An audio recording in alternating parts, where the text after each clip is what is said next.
Welcome to the Real ResQ podcast, brought to you by Vertical Helicast. This episode of the Real ResQ is being sponsored by Breeze Eastern.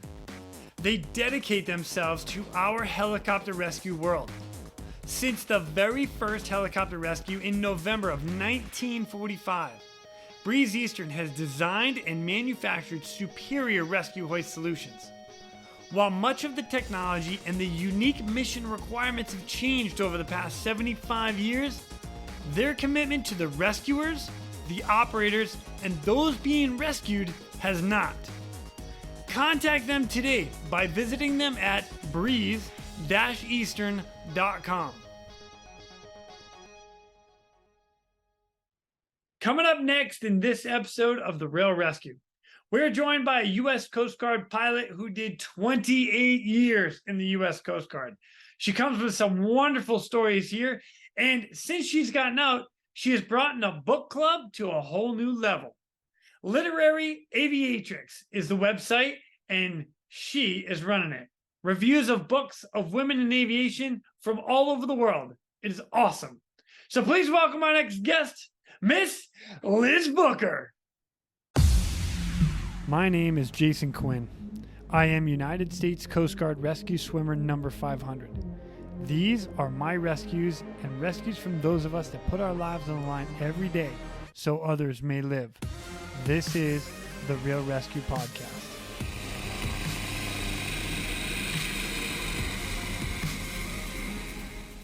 Ladies and gentlemen, welcome back to the Real ResQ. Today I've got another U.S. Coast Guard pilot with us. She was also a ops boss and did a whole bunch of stuff from all these different things throughout her career. Ladies and gentlemen, Miss Liz Booker. What's up, ma'am? How are you? Jason Quinn, thank you so much for having me. I love your energy. I'm so excited about this. Oh, all right. This is all real. This is real. I know. Oh, I know. I know you're not faking it. I could tell. Not even a little bit. So fun. So fun. Hey, thank you so much for coming on. I'm excited to share a little bit of what you did and have done and doing now. This is exciting, and it's funny to me because in our first few conversations, you're like, I don't really have anything. As a matter of fact, I think I can quote you and say all my stuff was very vanilla. But I don't care. That's the greatest part about it. I don't care because there's a story, and with every story has a lesson, and every lesson somebody can walk away from something, and that's so exciting to me. And I love it. You're so right. You're so right. Yep. Because it's all fun. I mean, from the little broken toe to the big 40-foot waves, which I've never seen. So everything in between, I'm good. So, but anyway, you know what? I am going to throw this out there to you or to everybody else because I like to do this. So while you were in, you actually earned yourself quite a few awards, and I'm just going to rattle them off. From 1999 to 2003, you earned yourself a Coast Guard Achievement Medal. From 2003 to 2007, that earned you a Coast Guard Combination Medal. In 2010, you were Captain Dorothy Stranton Award was given to you. You earned a letter of commendation in 2010 for Sarcase.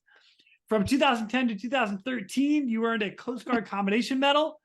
From 2013 to 2016, Defense Meritorious Service Medal, and 2017 to 2019, Defense Superior Service Medal, just to name a few. Well done, ma'am. Well done. Thank you, Jason. You're welcome. You're welcome. Now, how did all that happen? Where did it all start for you? How did you come into the Coast Guard? What brought you to be a pilot? It started when I was 5 years old. I wanted to be an astronaut, and somebody told me that I needed to be a pilot first, and that became my singular focus. And so my parents were in academia. They weren't around aviation, but they did their best to expose me. Like for my 11th birthday, I got to go for a flight, which was really cool with an instructor. And I was like a NASA geek still. I had this picture of me pre-flighting a plane with like all the patches from all of the, launches and stuff like that, all the space missions. And I started high school in an aviation magnet school in Houston. About halfway through my 10th grade year, we moved for my mother's work to a small town in Georgia. where there was no magnet program for aviation. And I really did not fit in. So like I was in sort of this heavy science math program, studying stuff that I loved, and moved to small town Georgia, where all the girls wore bows in their hair and rushed for the high school sorority. And I didn't know where I fit. At the same time, I was having some struggles with my mom at home, and I ended up moving out and dropping out of high school. And when I was 18, I inherited a little bit, right when I turned 18, I inherited a little bit of money, and it took me about 3 months to blow through that. And I did not want to go crawling back home to mama. So while I was in that magnet program, I was in Navy Junior ROTC. So I went to the Navy recruiter and tried to join. So I took the ASVAB and did really well. And they said, we would love to have you, but unfortunately, we're not taking GEDs right now. We're going to need you to go to school for 2 years and then come back and talk to us. And I'm like, well, I'm here because I was hoping that you would send me to school after I served. I need the college money. And they're like, sorry, we can't help you. So it was the end of the first Gulf War. None of the services were taking GEDs. And I went home, pulled out the phone book, like Yellow Pages, called all of the recruiters. And they were like, no, no, no. And I was just devastated. I didn't know what I was going to do. I did not want to go back home. And I think it was really it felt like forever. And looking back, it was, I was in turmoil for ages, but I think it really was like that afternoon that the Navy recruiter called me back and said, hey, I set you up with an appointment with the Coast Guard recruiter. And I'm like, the Coast Guard? What's that? What the heck's the Coast Guard? Exactly. So I'm living in Savannah, and the recruiter's office, right downtown, just not too many blocks away from me. So I have my appointment, and I walk in to the office, and I look at the wall, and I see this beautiful picture of a Coast Guard H-65. And I know enough to know that if I'm going in, I'm enlisting and I can't be a pilot. But outside the door, there's this guy dangling on a cable with fins and a mask. And I'm like, I said to the recruiter, I was like, can I do that? And he was like, sure, sign here. So the next week I'm on a bus to Cape May. And so I don't know how it was when you went to boot camp. So this is 1991. And I had a BMC company commander and a BM2 assistant, right? And we had this thing where you wore a green belt and you had to memorize all this crap, and then you could get the green belt taken off. Well, I was go-getter. And so I was the first person to slap the bulkhead outside my commanding officer's door and spew all this knowledge that we had to memorize. And I did it. I rocked it. And then he asked me, what do you want to do in the Coast Guard? And I said, sir, I want to be a rescue swimmer, sir. And they both just started chuckling, right? They're like, oh, really? And so he put me in front leaning rest and started making me do push-ups and push-ups and push-ups until, of course, I was flat on my face. And he crouches down and gets in my ear and he says, you do know that rescue swimmers, that is the hardest, most physically demanding job in the Coast Guard, right? And I was like, oh, well, no, I didn't know that. And then he's like, that they're going to drop you out into the middle of the ocean in the middle of the night, and you're just going to sit out there by yourself and float, right? And I was like, no, I didn't know that either. He's like, do you still want to be a rescue swimmer? I was like, I don't know. Maybe I'll do something else. So that's all it took for me to quit. I didn't even have to go to ASTA school. It's never mind. I'll be a quartermaster instead. So that's what I did. The other cool thing that happened when I was in boot camp is that I did write my mother a letter and let her know that I joined the Coast Guard. And she That wrote was very me nice back. of you. Yeah, hey mom, I joined the Coast Guard. Well, she wrote me a letter back and said that she was so proud of me that her mother, my grandmother, was a spar during World War II. And she worked at the Marine Safety Office in Galveston. And my grandfather went there to register his boat, and that's how they met. Aw. Oh, there's a story behind it. That's so cool. So I had this great picture of my grandmother in her spar uniform, and it's really cool. And I didn't even know it. Oh, I like that. That's so cool. Thanks. Aw. So now, all right, you get through boot camp. Where'd you go first? The Coast Guard Cutter Gentian, a buoy tender stationed out of Fort Macon, North Carolina. Nice. Yeah. And nice. so I was scraping barnacles off of buoys, questioning my choices, looking up at the bridge and being like, oh, what are those people, and how do I become one of them, the officers? So that's really what I was doing. Smart. Yeah. So, all right, there's a lot of people that don't understand or know the full realm of the Coast Guard, and I will even throw myself in there. I know about buoy tenders. I think I've seen one from a distance, if that helps. All right. But I've black, never been. Usually black. Big black. Yeah. They would come into port every time. Yeah. So if you don't mind, just give everybody a little rundown about a buoy tender. What is it? What do they do? And because you were saying you were scraping barnacles, so just a little rundown. And for anybody that hasn't seen it, like it was on Mike Rowe's Dirty Jobs. Dirtiest Jobs. Yeah. Correct. So Correct. he went out with the Coast Guard buoy tenders and was inside the buoy and scraping, so, but anyway, we'll start with the assumption that the audience knows what a buoy is, that it marks the channel for safe passage for vessels. And if you're in Europe, it's a buoy. A buoy. Okay. A buoy. A buoy. Yeah, so yeah. So those are the things that this ship, there are different sizes of aids to navigation maintaining vessels. And so this was 180 feet. It's long since decommissioned. And it has like a little elevated platform on the front of the boat called the forecastle, the forecastle. And then there's like a huge deck in the middle with a crane on it. And then the bridge is up behind that. And so this boat was responsible for going around coastal North Carolina and up the rivers and maintaining these buoys and making sure that they were in the right position, pulling them out of the water, making sure, so those chains, there's a chain that goes from the bottom of the buoy down to typically a big cement sinker at the bottom of the ocean that holds it in place. We would pull all of that stuff up out of the water, clean it off, make sure that the lights at the top of the buoy were working, and check that chain, and often have to replace the chain, because it rusts in the salt water and those kinds of things. And so it's a hard working boat. It's smelly work, especially in the heat of North Carolina. So you're out there on deck with all of the sea life just squirting and squishing and rotting right there in the sun. And yeah, it's gross. Yeah, exactly. Exactly. And that's why I was looking at the bridge like, how the heck do I get off this deck? How do I get up there? Exactly. Oh my gosh, that's hilarious. Yeah. Well, while you were on that buoy tender, you actually had your very first search and rescue mission. Yeah. What was that?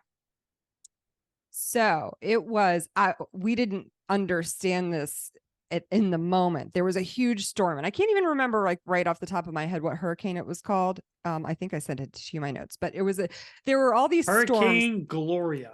Gloria. Thank you. 1991, Hurricane Gloria, later known as the perfect storm. So there was a report. There were lots of things happening offshore, as if you've seen the movie or read the book, but what we were launched on, or got underway for, is a better way to put that, because we don't really launch a buoy tender, was a sailing vessel that was disabled 200 nautical miles north of Bermuda.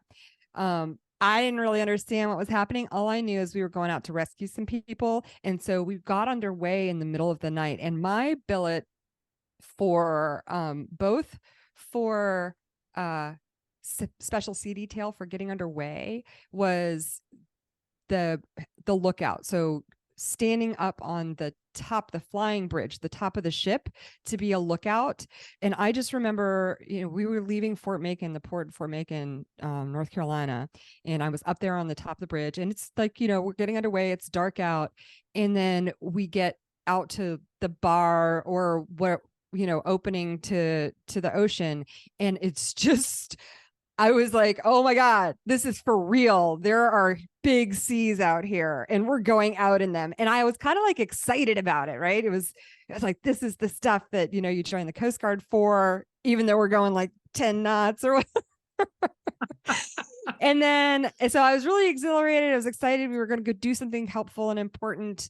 And then all I remember is like, it was 200 miles north of Bermuda, which is really far. So I can't remember how long we were underway, but all I know is I was puking my brains out the whole way there. I was so sick. And another thing too is like, so my watch rotation, I was paired with this kid who was colorblind. So he was not allowed to stand lookout because he couldn't call the colors of lights that he saw. So I would get to stand 4 hours up on the flying bridge while he stood 4 hours of helm, which was good for me because when I was outside, I could at least like get some fresh air and maybe not puke. So like days of puking to get out there. But what really stuck with me is just remembering like how we got alongside the sailboat, shot them. You know, we had this gun that would shoot the line over for them to retrieve, the tow line so we could get the boat under tow and bringing those guys aboard. And, this was going to be a long trip back. So they were going to live on our boat with us for several days. And I don't remember. I mean, I was so junior and I was shy and I don't remember having a personal conversation with them, but I just remember looking at them with a lot of empathy. I think there were 3 guys on the boat and they were just haggard and so, so grateful for us to be there. And that was like my introduction to search and rescue and understanding like the impact that we were having. And it was very satisfying. Made me very grateful that I joined the Coast Guard. Yeah. Oh man. See, that's so awesome. Like, yeah. And for those that don't understand, like you're in a boat. What's the max? You can go about 12 knots. Yeah, like we're literally, yeah. So you're literally underway for 6 days to pull 3 dudes out of the water. Yeah, that's how thankfully they were still on their boat, but that boat was broken. Like that boat was never going anywhere on its own. Wow. And there was just nobody else out there to help them. So yeah, they were glad. Wow. Oh my gosh. Yeah. Standing up on the very top of the what'd you call it? The flying bridge. The flying bridge. Yeah. That's gotta be fun. Yeah. Cool. That's where I'd be, like way up there. Oh yeah. Didn't what's his name do that in Forrest Gump? What do you got? I don't remember. I can see you doing that right now. Bring it. Yeah. Oh yeah. I know what you're talking about now. Yeah. Yeah. That was me, my 18-year-old Liz. Yeah. Yeah. Well, I don't want to be a rescue swimmer, but bring on the storm. I'm gonna flex at you. Yeah.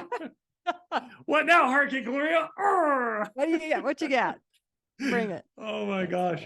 That's hilarious. Oh, well done to you and the entire crew. That's pretty awesome to go that far and do everything you guys do. Out of curiosity, when you guys went up, do you remember maybe the size of the waves at all or by the time? No, here, and that's the irony, right? Like, so when we got underway, shit was still happening, right? Yeah. But 2 days later, it's over. Yeah, good point. Good point. Yeah. Like, so by the time we got out there, it was pretty calm. Like it wasn't FAC, but like, maybe 8 feet. So nothing major. Doable. Yeah. For you, it was nothing. Standing around on the deck watching everybody else work. Yeah. Oh, right on. No, that's cool. That's very cool. Thank you for sharing. I appreciate that one. That's good. All right, well, let's keep going because you had another one, which is actually then you started working as a SAR controller at Group Fort Macon, right? Yeah. So interesting twists in life. I managed to go to quartermaster A school while I was pregnant with my first child. Who, by the way, is a BM1 in the Coast Guard now. I'm very hoorah! Yes. Nice. So I finished A school right before my last trimester and came back to that group area for a year so that I could have the baby and get him settled and stuff like that before I got underway on a ship. So quartermaster A school in Yorktown, Virginia, where you learn navigation, some search and rescue stuff. And then because I got assigned to the group standing watch, I was very junior, obviously, right out of A school. I think I was an SNQM when I came out. I don't even think I was a QM3. Seaman quartermaster. Quartermaster. Yeah. So it's actually E3 slash, you're not quite a petty officer yet. Yeah, like you had to do a certain amount of time as an E2, right? And then an E3. And so I hadn't hit my time yet. And so I had to finish that before I could put on my crow, I guess. So I went there, and even though I was so junior, I did like everything I needed to do. And I think they sent me to search and rescue school, SAR school in Yorktown, Virginia. So to be a planner, SAR planning school. And so I got to learn, and that's back in the day when we were doing everything on paper. So I stood the watch. I didn't ever stand solo because that was usually an E6 or above who was in charge of, supposedly SAR responsible. planning. Yeah. So I would stand overnight duty, but I always had like a babysitter there. But I got qualified, which was impressive for my junior stature. And it was a really good way to learn like the other side of search and rescue with the radio room right next door. You get the Mayday call, you try and figure out where it is you're using. I mean, we were using like lines of position from radio signals if we didn't have a lat long, trying to predict where people were, trying to calculate their set and drift on paper back in the day, and see like, if they've been out there for 2 days, where would they be now? All the kinds of things that all of our electronics do for us. We were doing that by hand back then. So it was a really good experience. Was that the time, that moment in time when you're like, I knew that I was never going to use this math when I was in math class. And then all of a sudden you're using the math that you didn't think you were going to use in math class. You're like, when am I ever going to use this? And oh man, no, it gets better than that, because at the time, quartermasters still had to learn celestial navigation. And that was really advanced math. Like that was mind bending for me, considering like the level of math I had gotten to in high school. So yeah, I was I was challenged for sure. That's awesome. Yeah. All right, so I was always everyone... good yeah. I was going to say I was always good in, as probably evidenced by what I'm doing now. I was always a good writer. I was never a math girl. So for everybody out there, all the kids out there, study your math. All right. Do your math. That's right. Do your math. That's right. You never know when you're actually going to need it.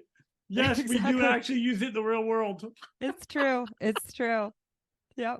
Oh, so I finished at the group and my year was up. And so it was time to get underway, because that's what quartermasters do. So I went to the Coast Guard cutter Seneca, which is a 270-foot cutter out of Boston, Massachusetts, which was really cool, right there in the north. Go Boston! Yes, Boston. I was born in Massachusetts, so yeah. I'm wait a minute, what? You did not mention this. Lemonster. Are you kidding? No, and I was born in the hospital where Johnny Appleseed was born. Okay, all right. So I'm sorry, everybody. We got to take a twisted turn. We grew up in adjoining towns. Well, I didn't grow up there. I was born there, but I moved away when I was a baby. Man. I know. I'm sorry. Leominster. So I was born in the next town over in Fitchburg. Yeah, that's so cool. Yeah. Look at born that. and raised. Yeah. Wow. Born and raised. Probably born like 2 decades after I was. Well, no, stop it. Maybe just a couple of years. Yeah. Okay. In Leominster. Yeah. Leominster. Wow, anyway. That's exciting. So you're a masshole by heart. No wonder you get along apparently so well. by birth. All right, sorry. So you're back to Boston.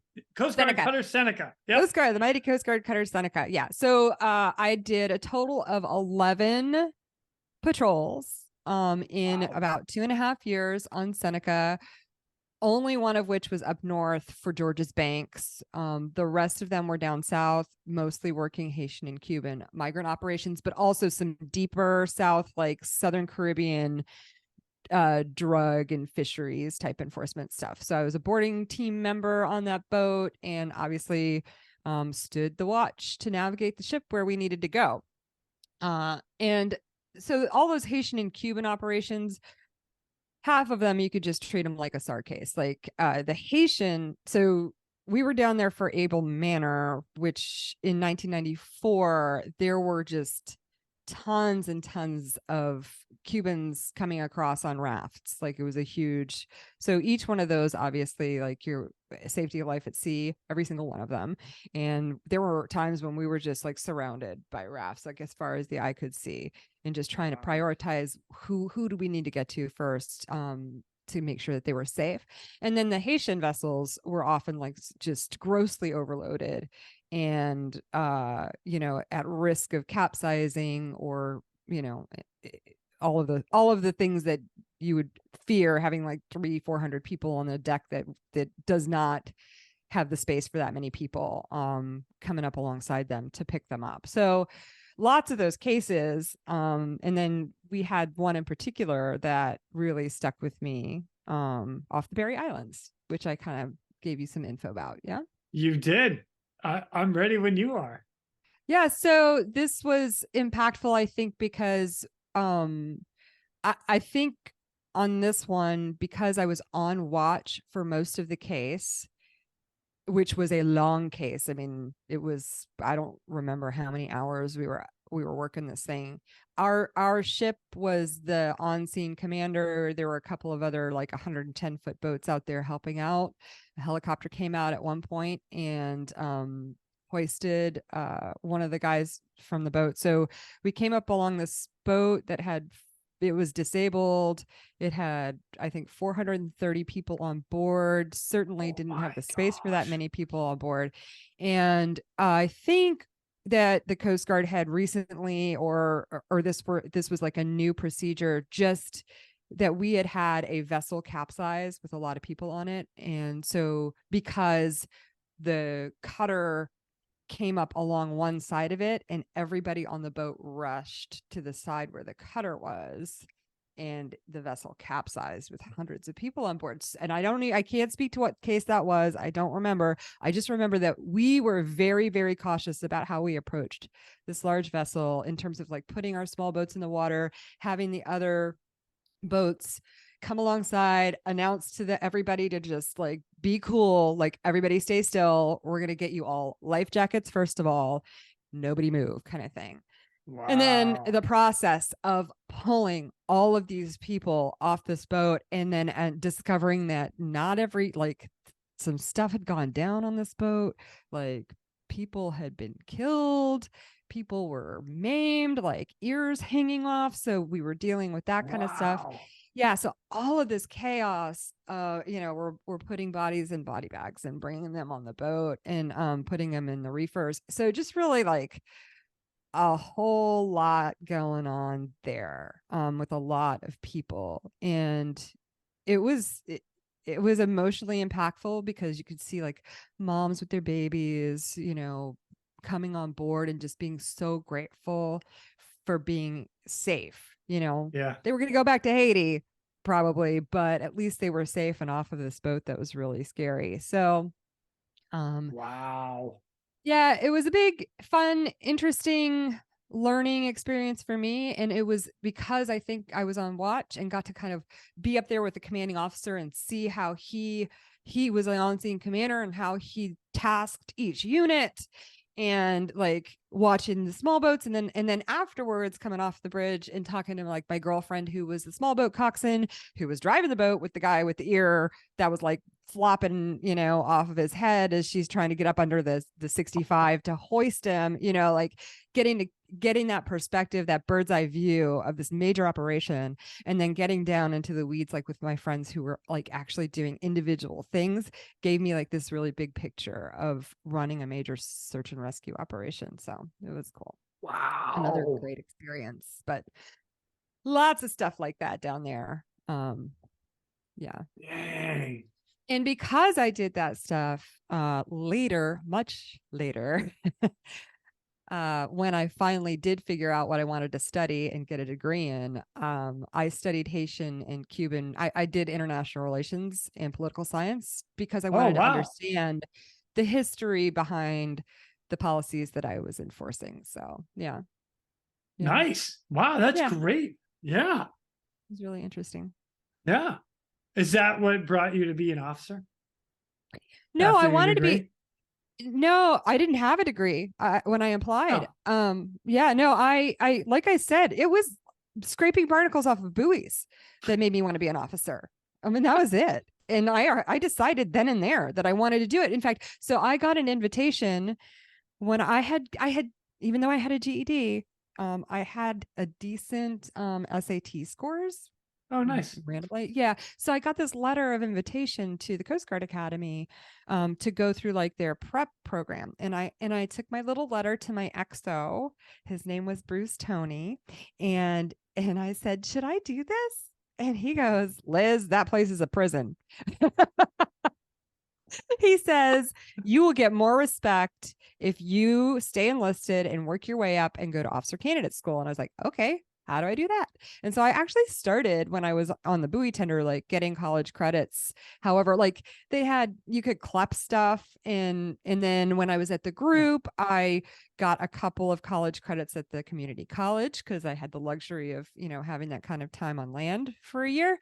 And then you had to have 30, I think it's still the same, 30 college credits. You had to be an E5 and you had to be in for 4 years to apply to OCS. And so when I was on the Seneca, I started applying as soon as I hit 4 years. I didn't make it my first application. I didn't make it my second application. I made the alternates list and then I got picked up. So I was on the boat for 2.5 years before I went to OCS, but I did not have my degree yet. I did not get my degree until I was an 04. Oh, wow. That's good for you. That's another story for later in the conversation. Okay. Hey, I'm along for the ride, my friend. So come on, girl. Keep it rolling. This is my great. Gosh. Okay. So I went to OCS. But at no point when I was thinking that I wanted to be an officer did it occur to me that I could be a pilot. And I'm not sure why. It wasn't until I got selected. And I think I had one more patrol and there was a 65 on the boat. I was just trying to think of who the pilot was. It'll come to me later.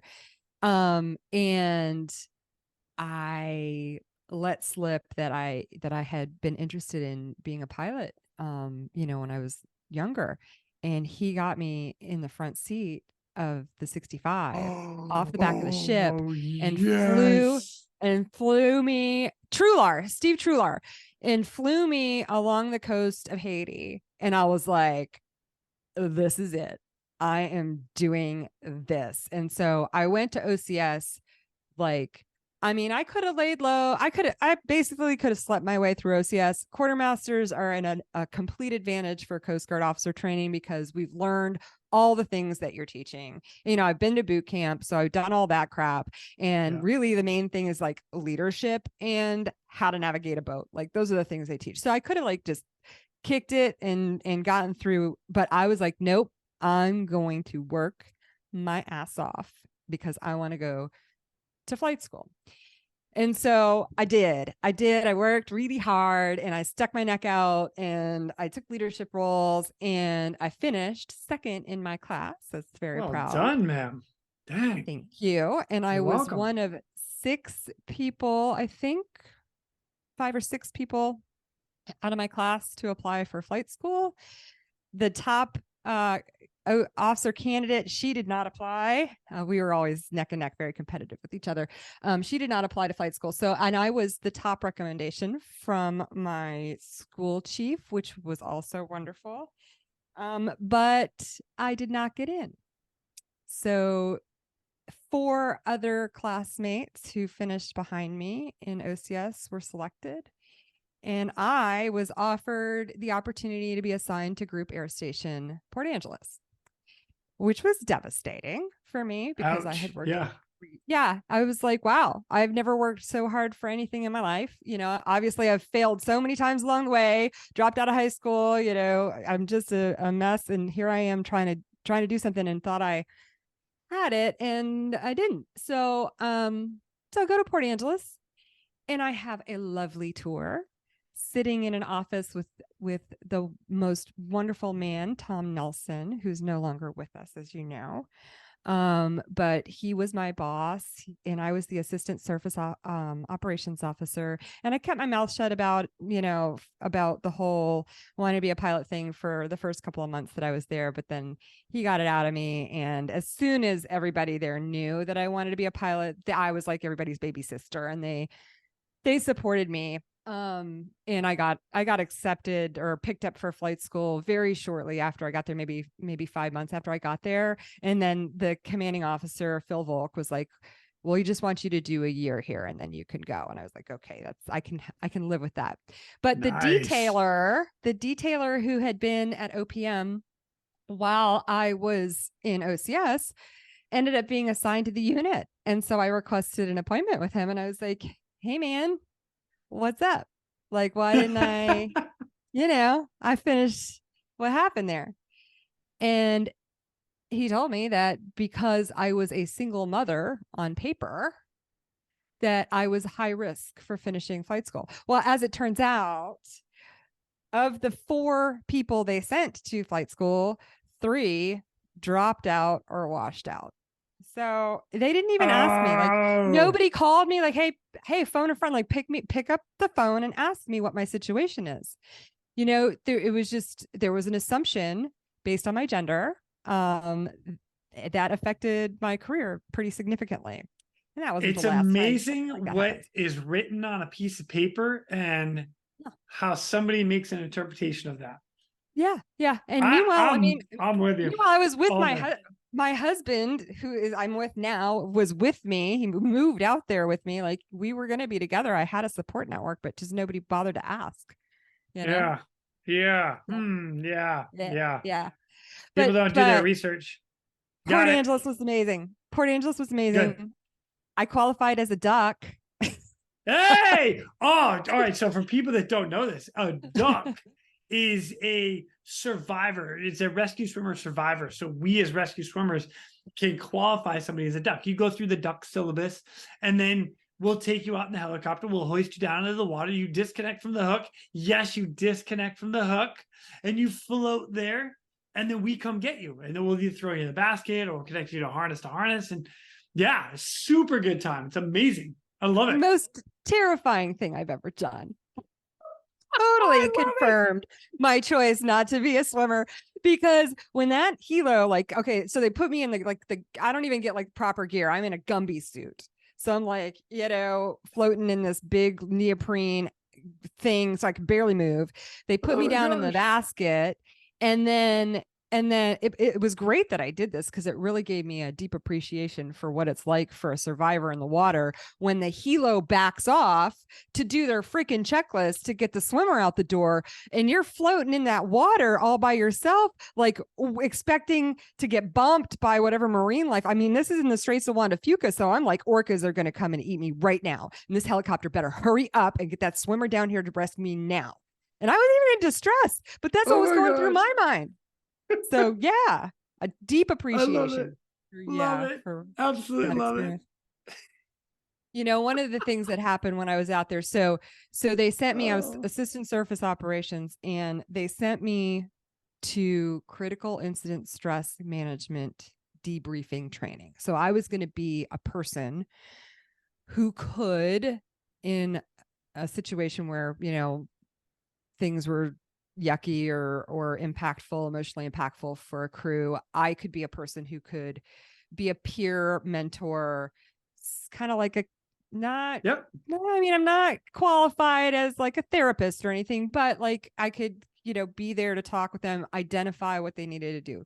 So I got that training, which stuck with me, and actually I ended up having to use on one of my deployments. But in this case, I don't know if you remember the Quileute River case where there was a sailboat offshore, a disabled sailboat that needed help, and Quileute River got a boat underway, and they were crossing the bar.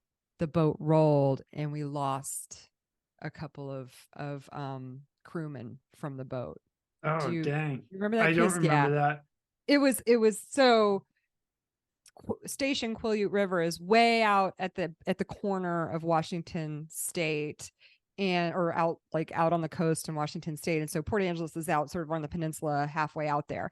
And I was the only person who had the critical incident stress management. So that happened that night, went out, and tried to do what I could with the crews until more people came, more qualified people came. So just kind of being a part of that was a really interesting experience. But what for me was more impactful as a future pilot was hearing the pilots.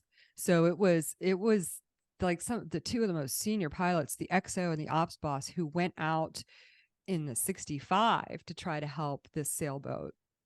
And they were having their own interesting night, because this was right before the Coast Guard qualified pilots to use NVGs at the controls.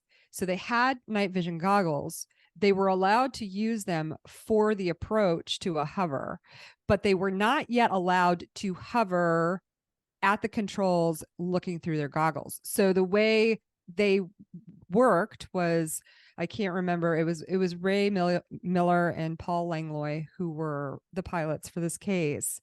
And I just remember them talking about this, the debriefing the whole, wardroom on this experience, and how one of them was on the NVGs looking out, but not at the controls, and like doing their best to translate to the person at the controls what to do.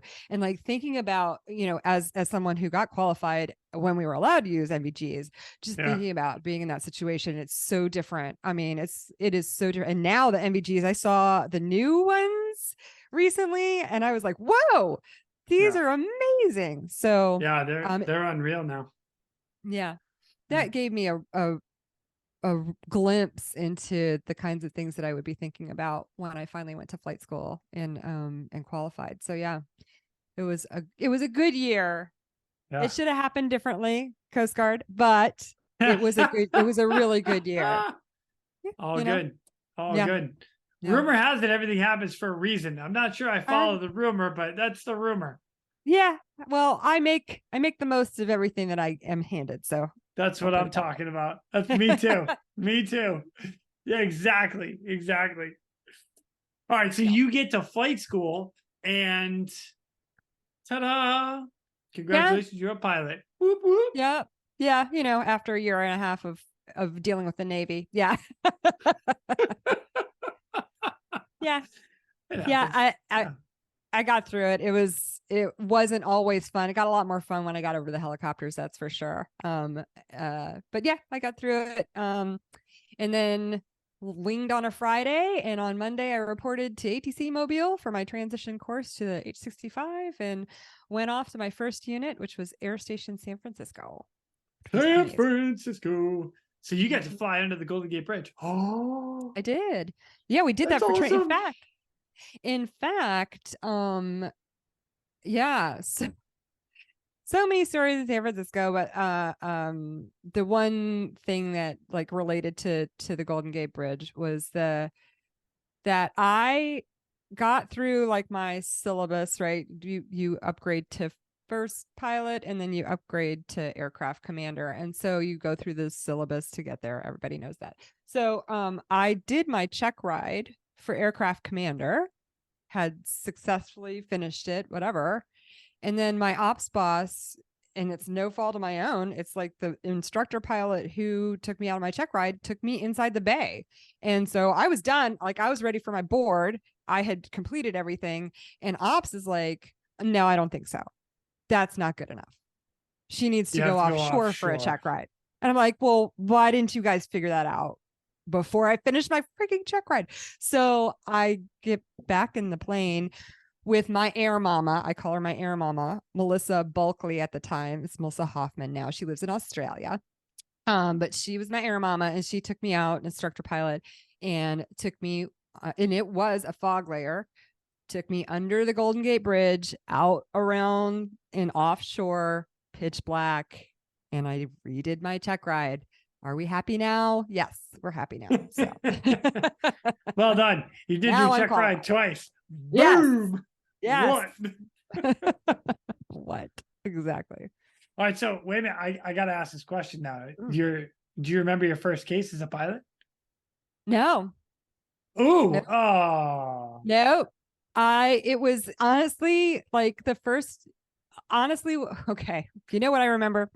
This is what I remember. So honestly, what I remember more than the SAR itself was the bullshit that I had to deal with these old crusty pilots, some of them prior Army, and their attitudes. They were just, this was the grumpiest, and all y'all, if you're out there listening to this, you know it's true. This was the grumpiest group of cranky, bitchy 04 men I have ever saw in the Coast Guard.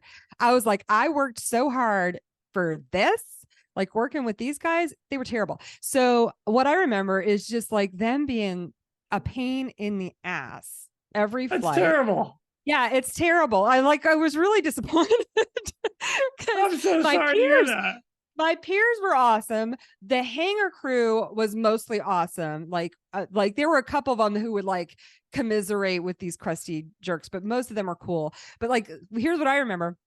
I'm like on maybe my second or third SAR case. It's in the Sacramento. It's on the Sacramento River. And it's like, we're looking for a boat overturned like on the river. And we're trucking along and we see there's a boat on the shore, and we kind of go down to check it out, and we're flying along, and I'm in the co-pilot seat, and the aircraft commander's like, tell group that this blah blah blah, this is what we see. And so I'm on the radio, and there's this switch up on the dash, was up is in or up is whatever, up is out and down is in, whatever. So I'm like talking to the group and telling them everything that we see. And meanwhile, ahead of us are two giant sets of power lines. They're pretty high.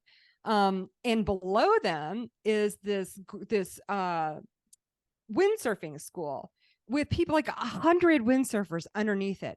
And we are trucking along at like 50, 75 feet under the lower power lines. And we just keep going. I'm like, at any moment, the pilot's going to turn, right? Like, what are we doing? And so I literally, like, we're getting so close to the power lines. I'm like, whoa, what's happening? So I switch back into the cockpit and I say, what are we doing? Like, that's all I can get out of my mouth is, what are we doing? And this guy turns to me, is like, does this make you uncomfortable? And I'm like, well, in flight school, they taught us to fly over the power lines, not under them. It's like, that's all I say. Like, that's all I have time to say.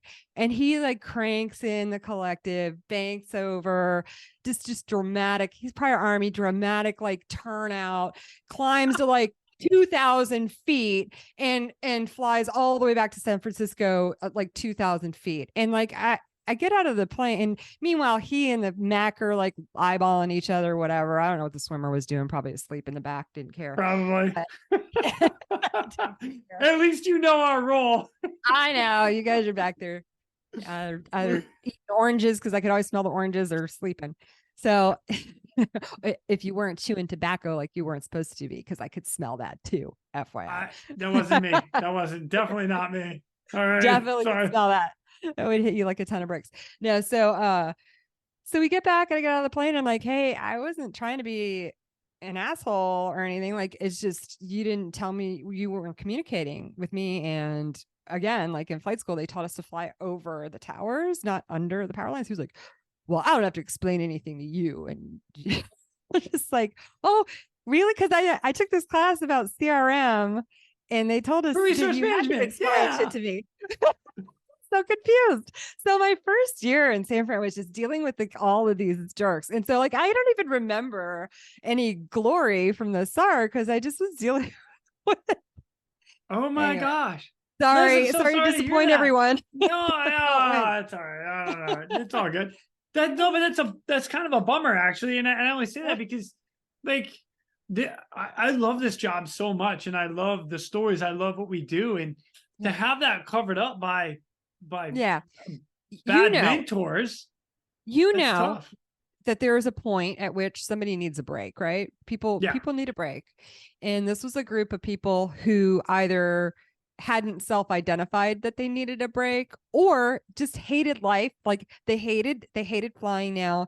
They were sick of it. They hated their wives. They hated their lives. They just hated life, everything. So, they were just, and they all like commiserated together. It was terrible.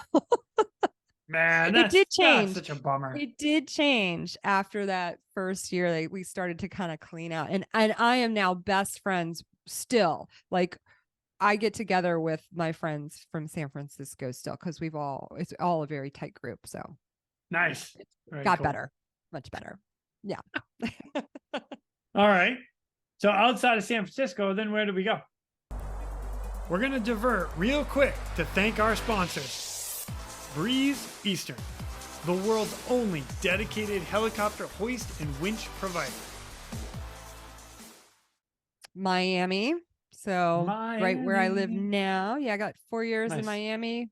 Again, doing a lot of Haitian migrant and drug interdiction stuff, along with very busy SAR around here.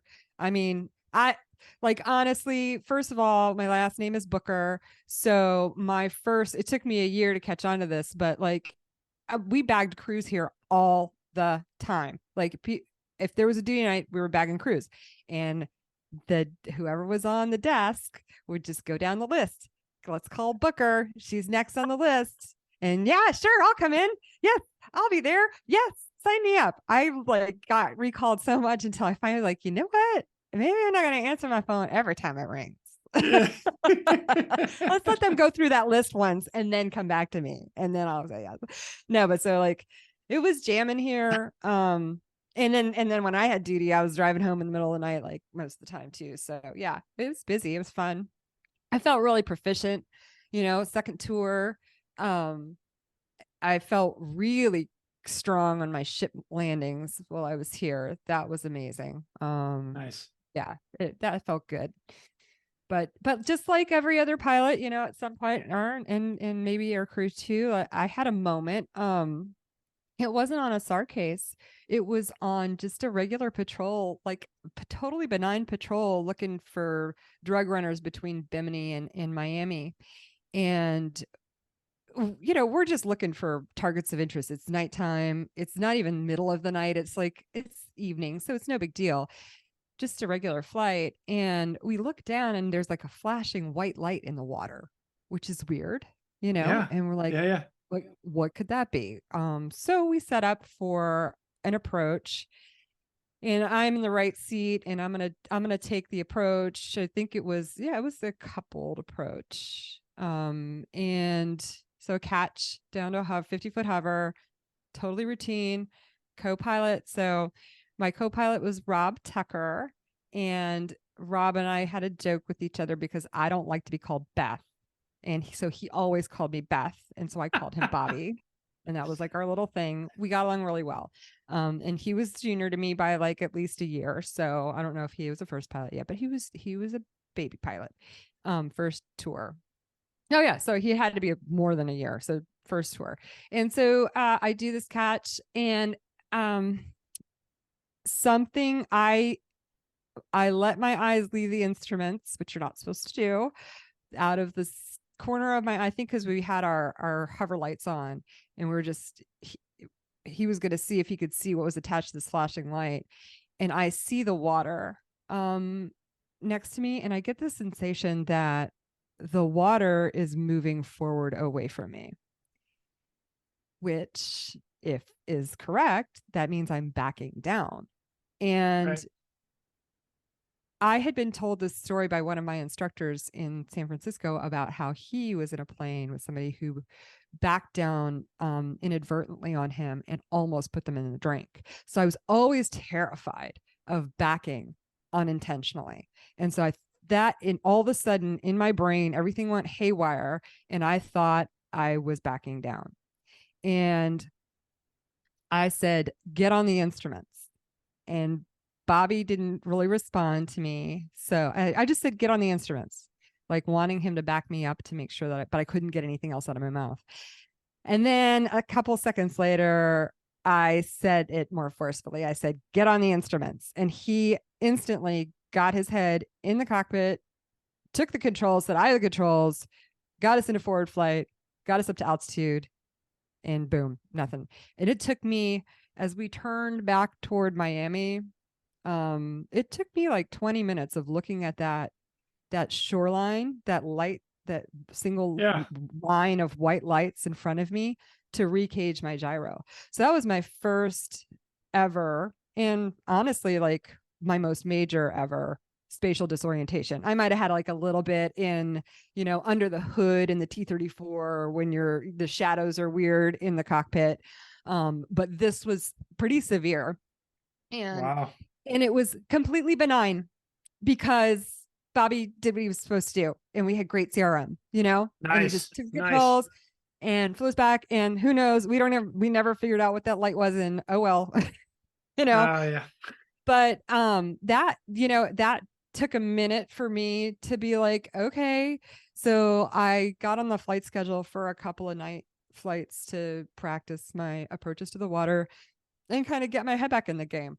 But, it was also like the most statistically normal place for a pilot, like in terms of flight hours and experience, for you to get like level 3 spatial disorientation. So, Wow. yeah, it's a thing, and not everybody wants to talk about it. And I feel comfortable talking about it now, obviously, but it's a blow to your ego when that happens to you, because you think you prepare for so many emergencies that you have this illusion of control over, like, even if we go in the drink, I know how to get myself out of the helicopter, right? You're right. But in that situation, I had zero control. So that's super scary for someone who wants to be in control of things. So yeah, but I survived it. It was good. I actually love what you said right there. It's an illusion of control. I use that line quite a bit because that's what it is. The majority of people think they have control, and you do to a certain extent. Like I'm not saying like. Well, I mean, that's why we train all Exactly. this stuff, so Right. you can have some control. Yeah. Correct.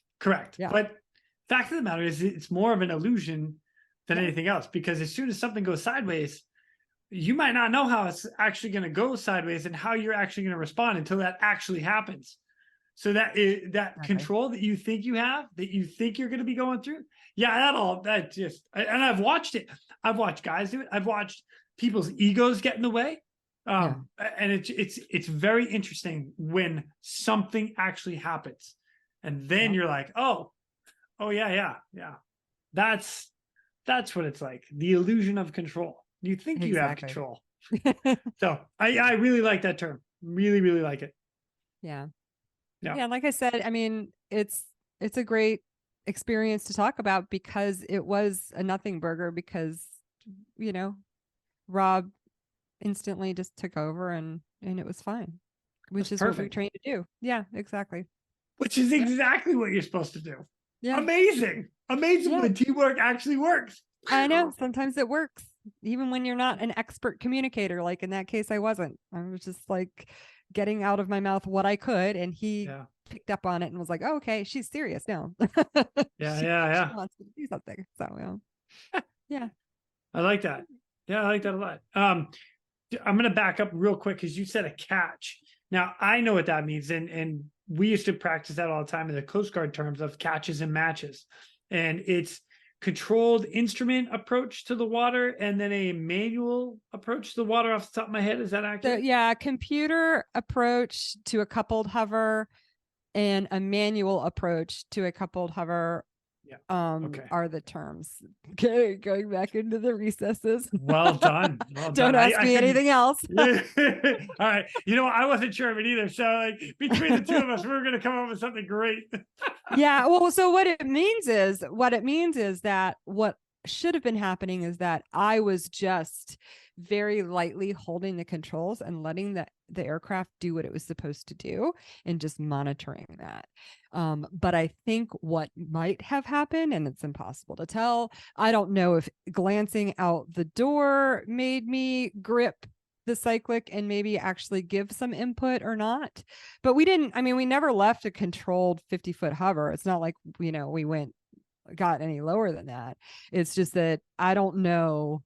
Well, I honestly can't speak to like, did I put some input? I have no idea. But just the fact that, Rob just took the controls and got us away from the water, we were fine. Perfect. Man, thank you for the debrief on that. I appreciate that. You're welcome. Yeah, for sure. All right. So anything else out of Miami that stands out for you? Because I like Miami. Yeah, I mean, like I said, it's just busy. I felt really proficient. I mean, other than that one moment, that one hiccup.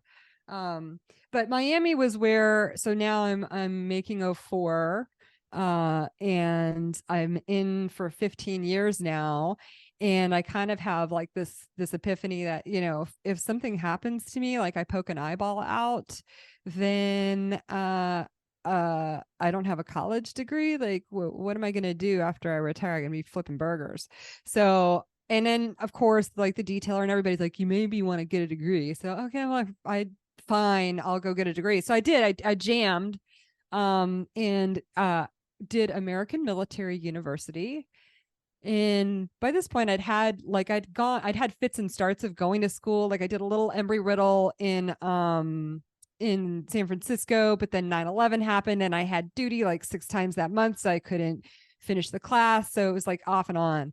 So I basically finished 3 years worth of school in a year and a half via correspondence with American Military University, just in time to apply for the Coast Guard's graduate school programs. And I had some really good mentoring, from Steve Reynolds, who said, there are these really cool programs, graduate school programs, and here are some that I think that would be good for you. And so he made those suggestions to me. I didn't know that they were open to me, or how to navigate that until he showed me that. And so I was fortunate to get picked up for the Master in Public Administration program, and the Coast Guard sent me to Harvard for a year after Miami, which Back to Boston. back to Cambridge. So so high school dropout, enlists in the Coast Guard, and makes her way up and gets to go to Harvard, paid like for a year. I didn't even have to like put a uniform on. It was amazing. Do you know how many people try to get to Harvard and can't get in? I know. I mean, I know. Well done. I'm very grateful to the Coast Guard for that. So yeah. Man, congratulations. Yeah. And then I was the aviation detailer, where I lost, a quarter of my friends every year while I was there. And then I went to be ops in LA. So yeah. Oh my gosh. Good times. So ops in LA. Anything there? Yeah. I mean, that was a rough tour for me, to be honest. LA? Yeah, it was. Okay. I had a hard time. I had some medical stuff go on personally. Okay. No worries. So, huh?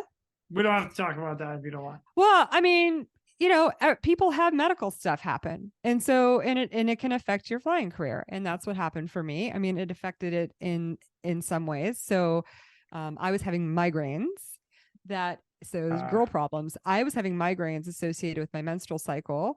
And as it turned out, they got worse and worse over the years. But as I got more senior, I got control over my schedule a lot more. So I made sure that I wouldn't fly or have duty during those days when I was at risk. But and of course, I'm not going to talk to the flight surgeon. Like, I'm not telling anybody about this. I'm going to try and manage it with like Diet Coke and M&Ms and, chocolate and ibuprofen, and I'm good to go. Like I can function. Well, it got so bad that I was basically on my knees vomiting outside the emergency room.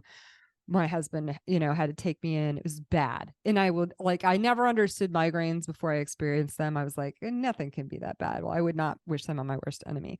Well, they were. Yeah. It turns out I was grounded for a little while for that, and went to neurosurgeons and all this stuff, and finally, talked to a girlfriend who was also having migraines, and it was birth control. I was going through withdrawal from the hormones for my birth control. So then I got off and I was instantly cured. I've never had a migraine since. My husband and I went into negotiations about who was going to do what. I had 2 C-sections already. I was like, it's your turn, buddy. And we just were not as careful as maybe we should have been. And now I have a beautiful 11-year-old boy who plays guitar and is really cool, who I gave birth to while I was the operations officer. So that's not exactly what you're looking for from your ops boss, right? So yeah. Nice.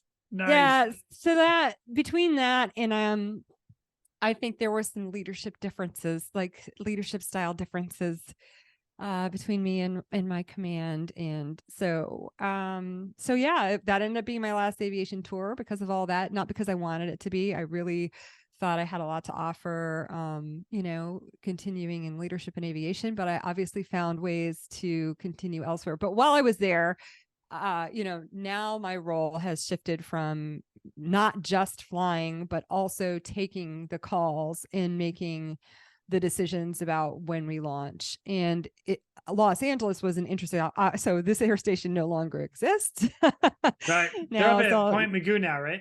yeah, they've got the deployments. It's like an air fac. I don't know what they're calling it these Okay. days, out of Point Magoo. And then you've got San Diego to the south. So, yeah, so it was interesting because there's so many helicopters in LA. That was surprising. And then also the relationship between the air station at the time, and I'm sure it's still the case, that they do training with Baywatch. And, Baywatch, all I knew about Baywatch was, Hasselhoff and this TV show. I thought it was fictional. But what an incredible professional group of people who start when they're very young, in the lifeguard programs. I mean, I think the lifeguard program there starts when they're like 8 years old, and then they continue. Like, these guys are lifers, they're so professional, such a joy to work with. So there are a lot of rescue services out there. So it doesn't surprise me, to be honest, that they made that decision about the air station. I can see that. But when we did launch, a lot, we were typically like, if there was a case out at Catalina, we had a lot of cases out at Catalina. We were kind of the last resort. We were like the last people who would go fly in that shit, so as ops, Nobody I'm else like, is okay, going. Let's call the Coast yeah, Guard. They'll go. yeah, call the Coast Guard, they'll go. Yeah, and that's basically how it went. And so then I would be doing the questions, as the operations officer, of like, okay, is this going to actually save life, or is this person stable enough to wait for the weather to clear or wait for the morning, and making those judgment calls of like, we all want to jump in the helicopter and go, but sometimes you don't need to. Right. That person's okay. I mean, yeah, can you come back from that flight and say you saved a life? You can, but they probably would have been okay anyway. So like, that was a new experience to be the person to sometimes say, no, we're not going to go. Yeah. This is can we talk about this a little bit more? Can we Yes, dive please. into this? Oh, I like it. Yeah, I let's like do it. it. So I Yeah. just had a guy on by the name of Brad Milliken, and Brad Ooh, was yeah. he was in the Okay. operations center. He was the one that, Brad? I do. Yeah, I've run into Brad a few times. Yeah. Love it. Love it. Great guy. Great conversation. If anybody hasn't listened to that episode, go back, check it out. But he was in the ops center. He was taking phone calls. He was the first person to get on the radio. And when you hear Mayday, Mayday, Mayday, he'd come on. This is U.S. Coast Guard. How can we help you? Right. And I had that experience very early in my career. So I had seen that side of things and I knew how that worked. Yeah. Yeah. So what the greatest part about that is now you've turned into literally the go or no go based on the information that they give you. Yeah. That's kind of a trip, because now they're saying, hey, this is what we've got. We think we should go. It's now up to you. That's a big decision. Yeah. So I wish I had kind of like refreshed my memory on this before we talked, but there, the thing that made it very easy for me is that we had very good guidance at the time. And I can't remember whether it was at the ops conference or how, like, about from the flight surgeons about very specific questions to ask, like, of like, is this going to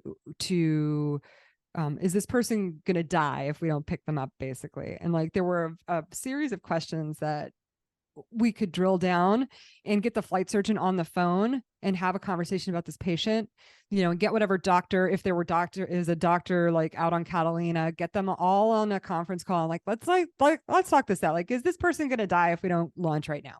Okay. Probably not. Okay. Oh, now, what is their timeline before they lose a limb, before we're going to have to amputate that leg? Okay, well, if we can get out there safely, let's like not make them lose a leg. Let's launch for that. Or realistically, can we just give them some pain meds and can they make it to the morning? Because, there were times when we would get calls and everybody's like, we got to go.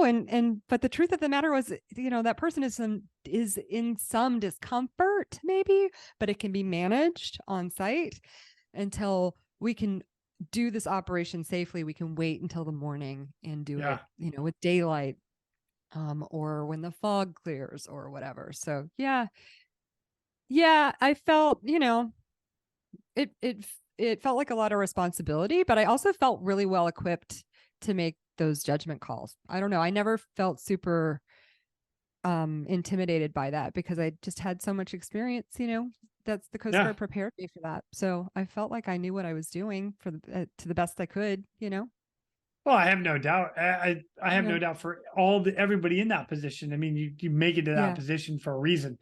You Yeah. experience, knowledge, and just the privilege of doing the job for so long. I'm all about Exactly. it.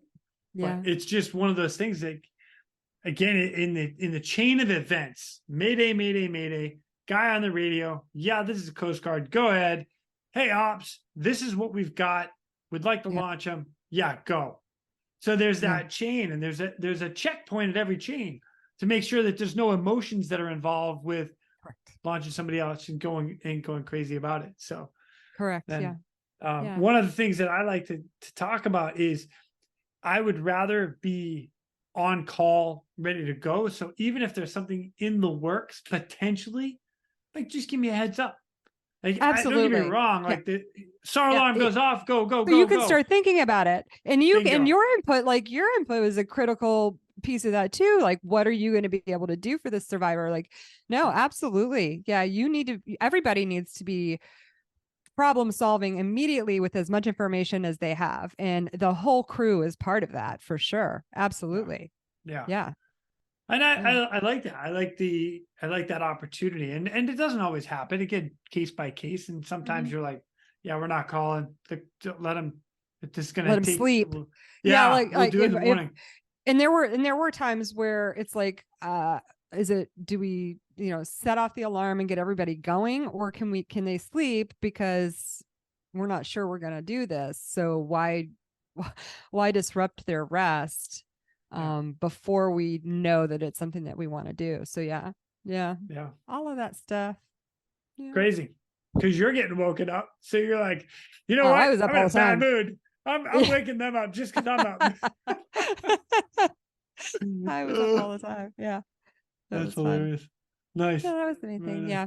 That was in terms Cool. of search and rescue, like the main thing that was a really great experience there.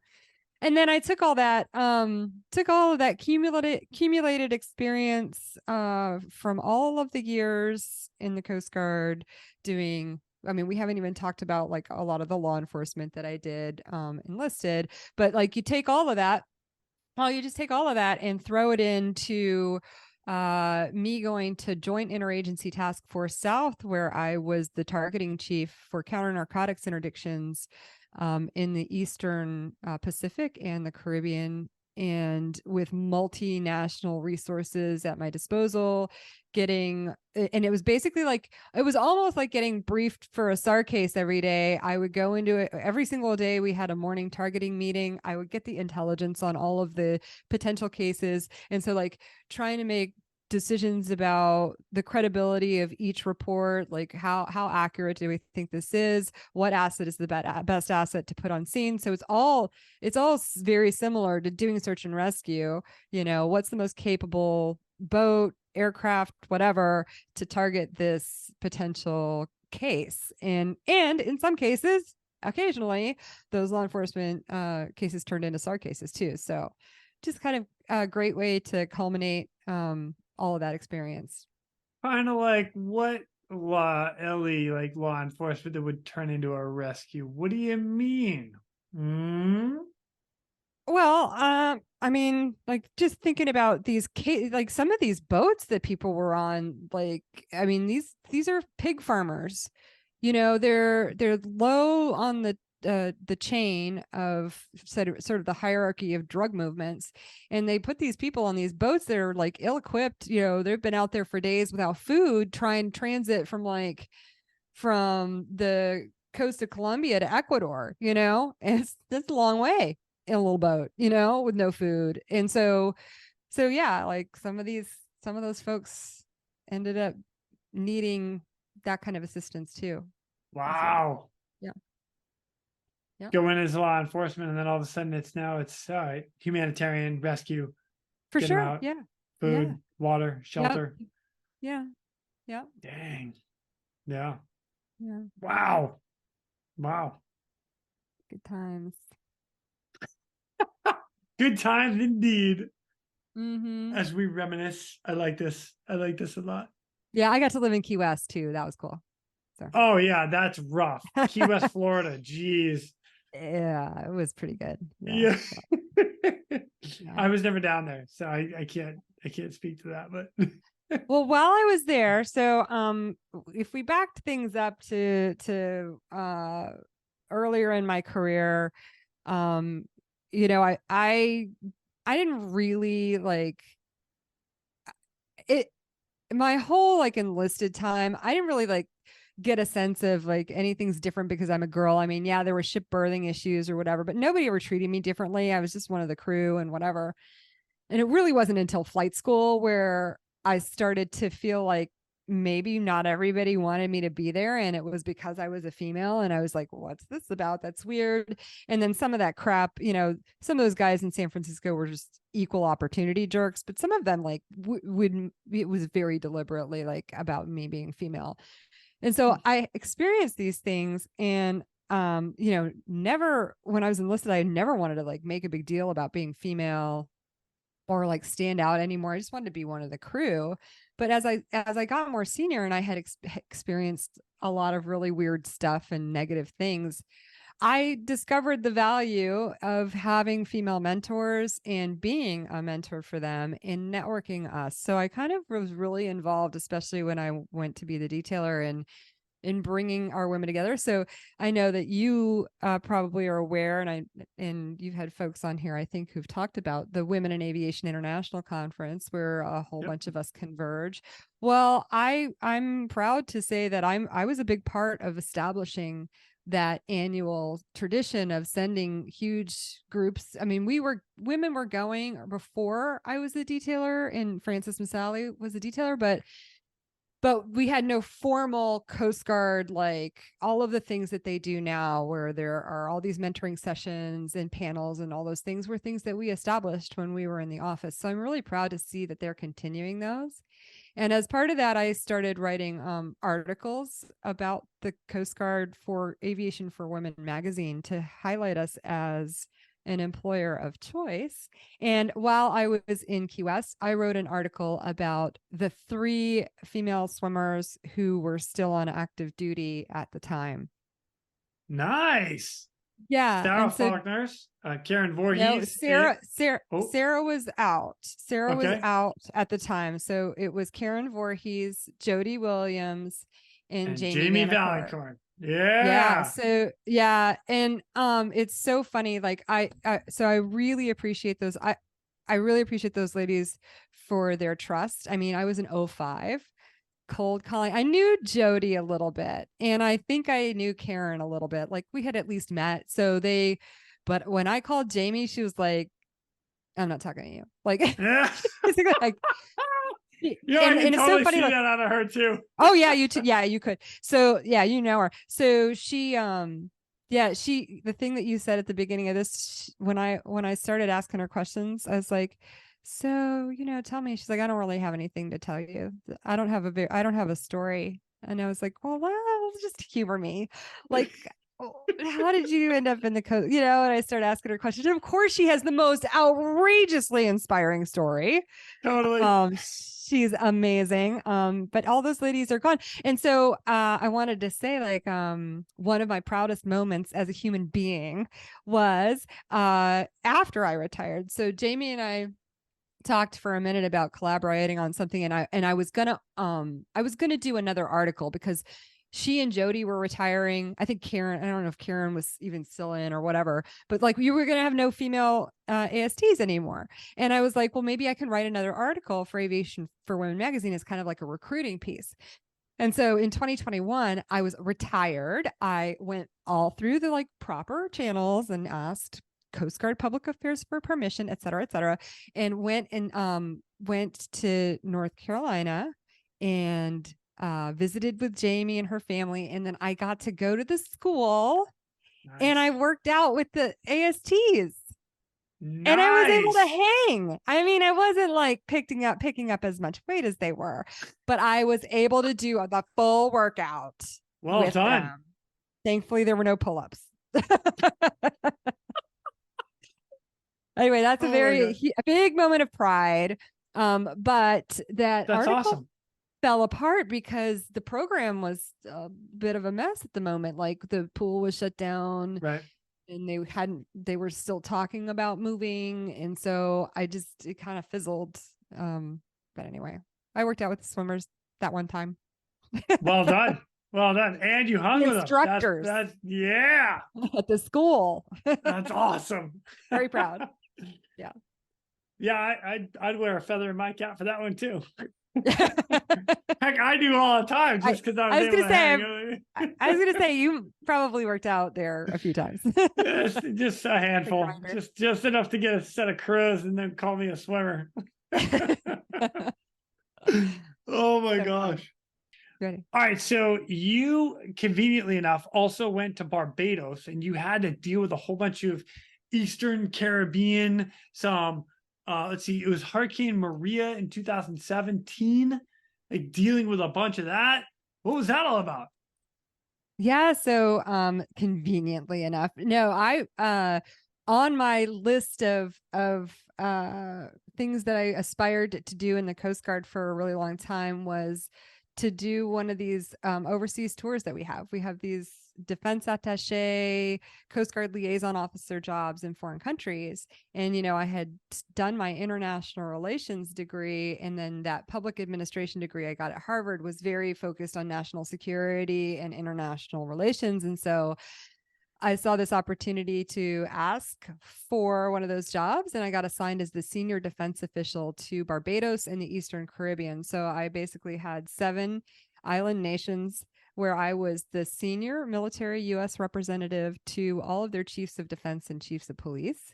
I was also the senior advisor to the U.S. ambassador to the region, and then the representative of Barbados military interests to U.S. Southern Command. So like lots of stuff going on there. And it's a Coast Guard officer because obviously most of their stuff is maritime. So they've got drugs moving up through the islands. They've got search and rescue that they need to do that's in the maritime environment. And what we do, the Coast Guard does, is we do, the Southcom combined with the Coast Guard is we help fund small boats and give people training on how to conduct these operations, and we do major military exercises with them.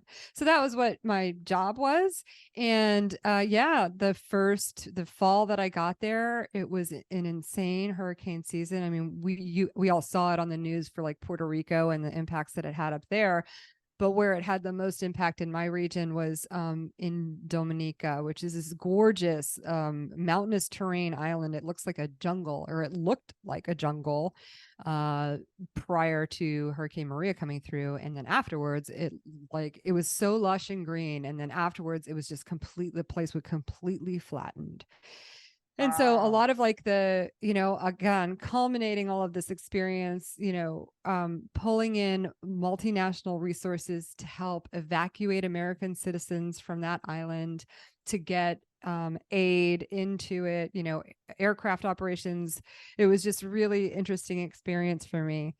Really enriching too, in a way, because this was the first time in my career where I got to sit at the big kids table. So I always joke about like the big kids tables where all the senior people sit, right? And they're the backbenchers, right? And so any time in my life where I got to sit at the big kids table, I was usually like one of very few women, if there were any other in the room. Well, the world just turned on its head. I stepped through the looking glass and I sat at this table with all of the senior women or senior people in these islands, all of the diplomatic representatives, like my U.S. ambassador, the Canadians, the French, everybody. They all had women at the table, and all the backbenchers were men. And I was like, wow, this is cool. This has never happened for me before. And these people who are in these senior diplomatic positions are geniuses. I was the village idiot at this embassy. Like, these people speak multiple languages. They are just the smartest people. However, their culture is very different than ours. In that they don't come to decisions quite as quickly as we do. So it was sometimes frustrating in that way, but it was really rewarding to see what we could do. And out of that hurricane season, they have a regional security system. So all of these islands are signatories to help each other in times of need. And so they realized that they needed to be able to have a deployable medical hospital facility capability in these islands so that they could get, tents, all the stuff that they would need to set up immediate medical care in a disaster like this that was happening on Dominica.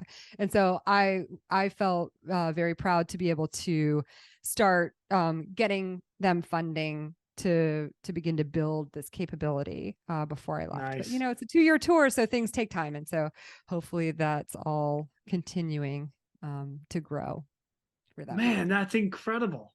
Oh, that's awesome. I love that. Yeah. Yeah, it was fun. Out of the curiosity, were you at the head of the table? Just gonna throw that out there. No, gosh, no, I was the junior. I was the junior person. So you're like on the far opposite side of the table. That's okay though. Like they were all women. I had never had that experience in my life. It was amazing. That's so cool. Yeah, it was so cool. It was crazy. Oh, I like that. Nice. Yeah. So now, what are you doing now? Like you had an incredible Coast Guard career, which has brought you. Wait, I don't even know if you actually told me. How many years did you serve? 28 years. Wow. 5 enlisted, yeah. From E1 to 05. Yeah. That's awesome. Well done. It was a good run. I know. Thank you. It was a good run. I had a nice retirement ceremony at US headquarters, or Coast Guard headquarters, where like lots of friends were in DC. So it just was really, what was really cool at my retirement was to see all my cutter friends, the Seneca crew. Yeah. Like that's how long you stay friends with people like that. You know what I mean? That was you create that connection and it just never lost. That's exactly. cool. So that's cool. yeah. So it was a really wonderful experience. But one of the things, so while I was in Miami, I had this idea for a story in my head. It was about a girl who learns how to fly. There was some Haitian stuff in it. It was all like churning and churning for me, and I could not get it out of my head.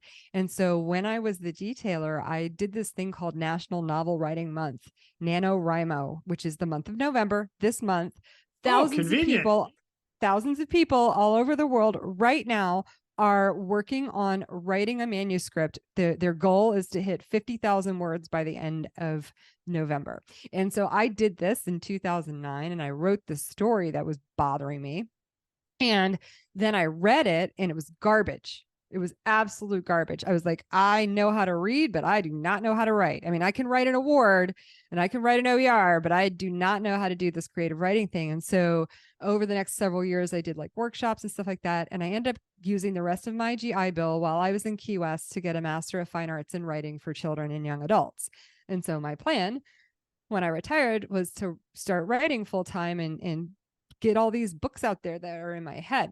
And so that's what I did. Like I came home from my retirement ceremony, and I gave myself a month to get like my house all in order.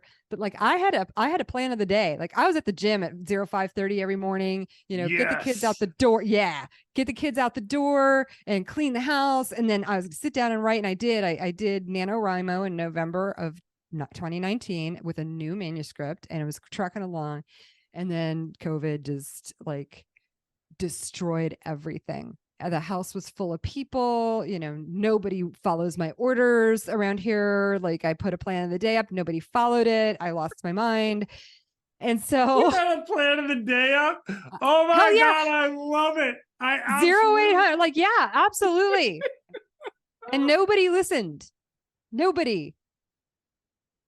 I tried restriction, and they were like, "Wait, it's COVID. We're already restricted anyway." So whatever.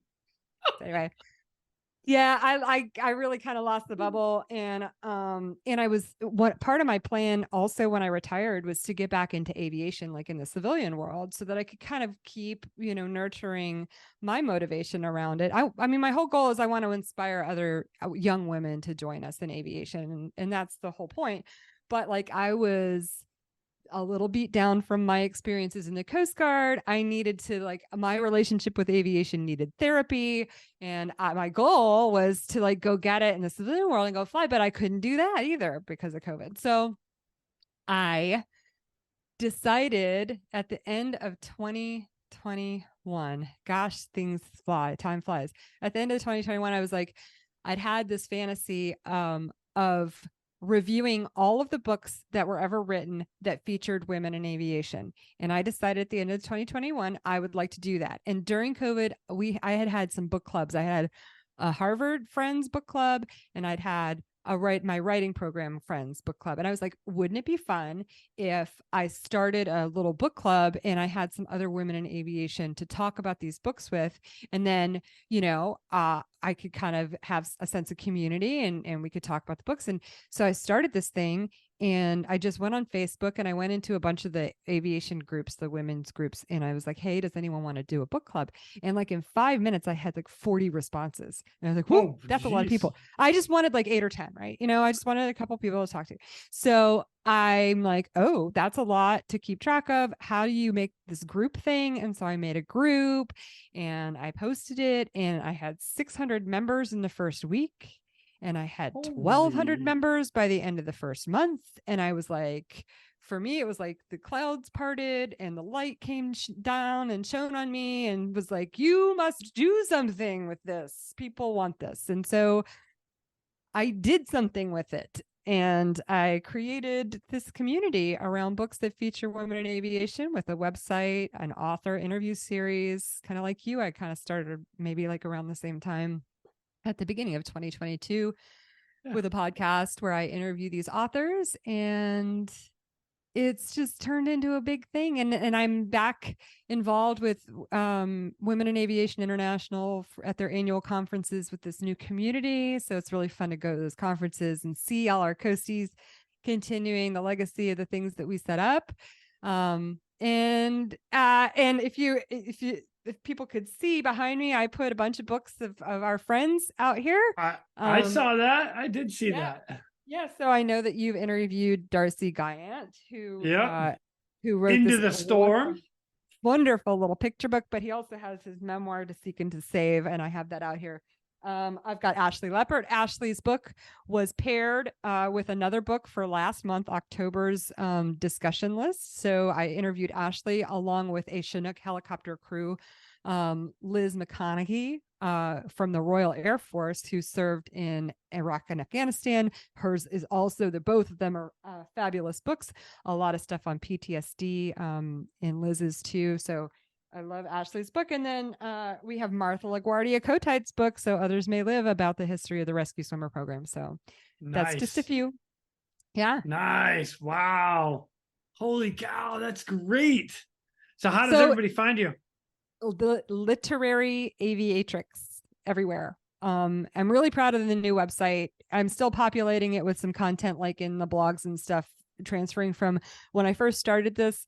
It was called the Aviatrix Book Review. And so this new website is like pretty slick because you can kind of sort the books, which I wasn't able to do on my old website. So I'm really proud of it. So you can go check it out. And like, if you like to read, period, then you will find a book, because this website has over 600 books that feature women in aviation, but they're in all genres across aviation history. There's nonfiction, fiction, there's everything. So if you like to read, you'll find something. And if you don't like to read, you can listen to my interviews. And then a lot of these books are also on audio, so you can enjoy them that way. But they're really inspiring stories, really fascinating. You interviewed Charles Morgan Evans, like this story about Valerie Andre. What an incredibly inspiring human being, period. Man, woman, otherwise. Gosh, yeah. Totally. What, and like she's like the OG rescue swimmer, because she was dangling under a helicopter in the early 1950s trying to figure out the search and rescue shit. Yeah. And then decided to be a pilot and go in and a neurosurgeon. Yeah. Yeah. So like it's just endless, like the cool stories that are out there, and that are really inspiring. So it's just I'm having fun. And like you, I mean, honestly, Jason, so between Flight Suit Fridays, I don't know what else is out there. Like, it feels inevitable that something like this would happen. Like that you or somebody like you, but I think it's you because of your energy. Oh, here we go. Game on. That you would create this thing, this space where people could tell their stories, and do it in this slow format where where people can really engage and listen. And you know what?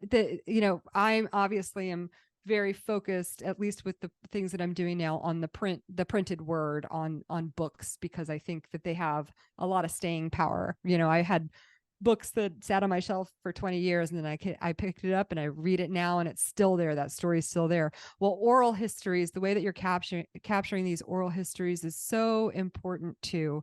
And you're really making an impact in the world by doing this, by preserving this, while you are clearly having so much fun. I totally am. And that's how I feel.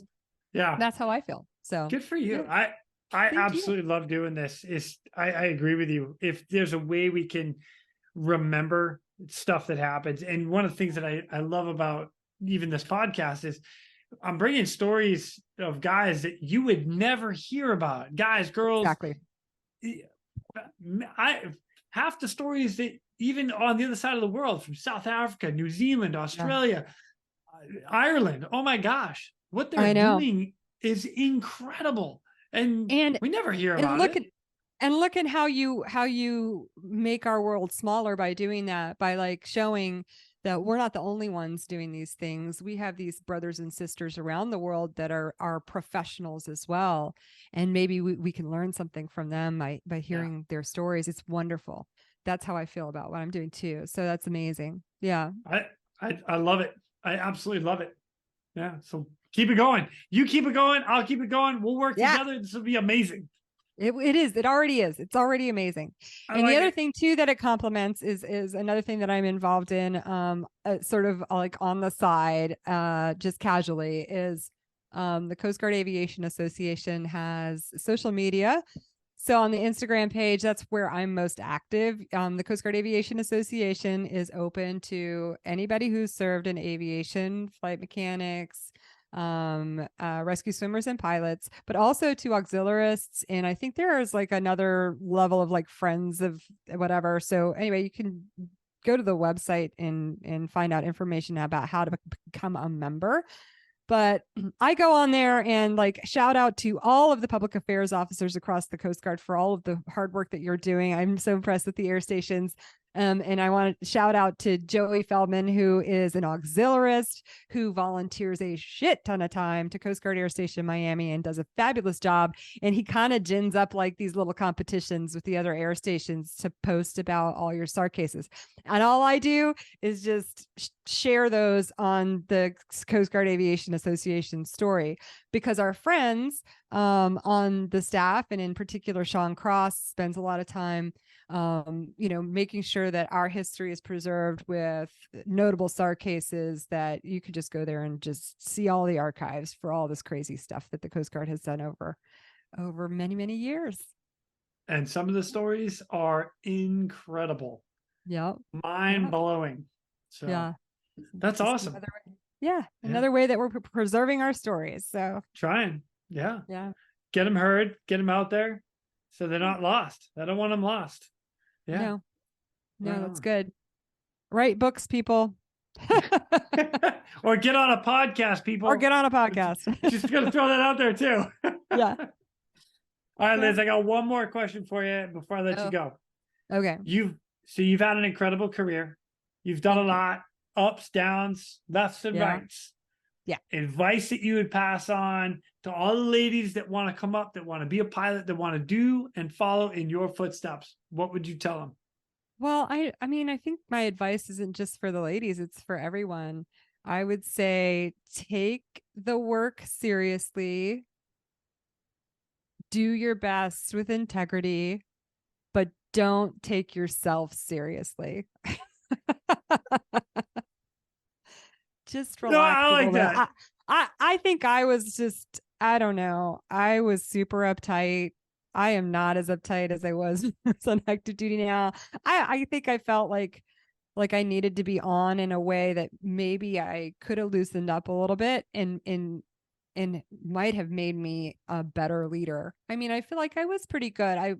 My attitude as a leader was that if you're succeeding, I'm succeeding. And I wanted to do anything and everything that I could to give you the tools and whatever you needed in opportunities that maybe you didn't even know about, just the way that people did for me.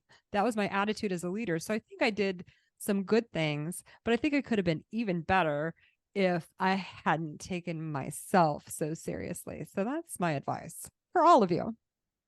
That's good advice. I like that a lot. I like that a lot. Right on. Well, Liz, I cannot thank you enough for coming on, sharing all the stories, and just what you did for your entire 28 years in the Coast Guard, what you're doing now to bring all these books together with all your reviews and podcasts, everything. I absolutely love it. So thank you for coming on and sharing all that with us. It was my honor and pleasure. And thank you for everything that you've done and are doing now. My pleasure as well. When I get down to Miami in that area, I'm calling you and we're going to go out and have a beer. Sounds good. Let's do it. Yes, I like it. And with that, ladies and gentlemen, we are out of here. Go. Now it's time for me to pull chocks and take off. But before I go, I'm always looking for the memorable rescues that people have done. If you have one that you're willing to share or know somebody who has a story, please feel free to reach out to me. I'd love to highlight it here at the Real ResQ. For everybody that is standing by for that SAR alarm, remember, those in distress are praying for a miracle. They are going to get you. So until next time, fly safe and swim hard. Thank you for joining me today here at the Real ResQ podcast, powered by Vertical Helicast. We'd also like to say thank you to our sponsors for this episode, Breeze Eastern. They dedicate themselves to our helicopter rescue world. Since the very first helicopter rescue in November of 1945, Breeze Eastern has designed and manufactured superior rescue hoist solutions. While much of the technology and the unique mission requirements have changed over the past 75 years, their commitment to the rescuers, the operators, and those being rescued has not. Contact them today by visiting them at breeze-eastern.com. Hey, rule number 9, don't forget to feed the rescue falcon. What I love about this rule is the way it came into fruition. After the guys came back from a SAR case, they have to go check into the hotel. They're still dressed up in all their rescue equipment from the helicopter. And the dude behind the counter looks at our hoist operator and says, "What is that?" pointing to his shoulder. On his shoulder, he had his harness with a shoulder guard which protects him from the cable. He looked at that and said, This is for the rescue falcon. After a good laugh between the crews, and not 3 months later, Lenny Cunningham and I are standing duty in the Gulf of Mexico, Galveston, and what do we hear? A bam! Something that hit the window. We open the shade, and there is a falcon sitting on the balcony after it had taken out a pigeon. Dazed and confused and sitting there for the next 20 minutes, it looked at us a couple times as though to say, What? What are you looking at? Still allowing us to take a few pictures, which was great. Now, for everybody else, what do I want you to use this rule for? Use this as your mascot rule. Fill in the blank of whatever it is. Don't forget to feed the blank. For us, it just so happened was the rescue falcon.